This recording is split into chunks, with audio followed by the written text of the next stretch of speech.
Absolutely. Cyberpunk is a niche that's like catnip for certain movie buffs. It drips with gritty neon streets, cyborgs, and that tasty dystopian future that we can't seem to look away from. So, outside of the obvious titans like Blade Runner and The Matrix, there are these overlooked gems tucked away in the corners of the cyber sprawl. Hardware, 1990. This one's a bit of a patchwork of genres, but in the fallout, cyberpunk themes shine through. It's about a scavenger who brings home robot parts that assemble into a killing machine. Classic 90s grunge and paranoia mixed with tech fear. Avalon, 2001. A Polish-Japanese flick that's visually stunning.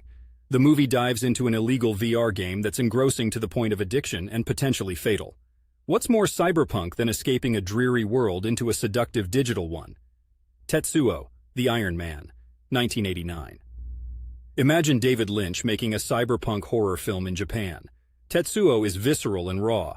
It examines the fusion of flesh and metal in a nightmarish, fast-paced fashion. It's a bit of an experimental watch, but unapologetically bold.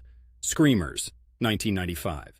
Based on a Philip K. Dick story, Screamers might feel familiar with its plot about autonomous, self-replicating robot swords. What sets it apart is a chilling portrayal of future warfare and a gnawing sense of paranoia.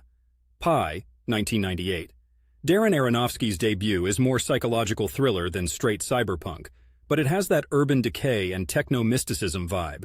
It's about a mathematician whose number theories attract unwanted attention. Minimalist and intense. Ghost in the Shell 2, Innocence, 2004.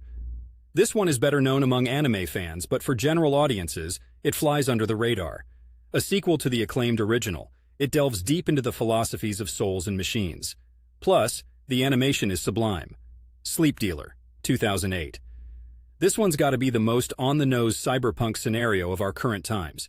It tells a story of a future where workers plug into the net to remotely control robots in America. Borders and labor viewed through a digital lens. Now, Portland's not known as a cyberpunk city, but living here you find pockets of tech and grunge that feel like they've been plucked right from these films. I recommend checking them out to experience a slice of the future that's gorgeously flawed. Just don't expect any of them to have a Stumptown vibe.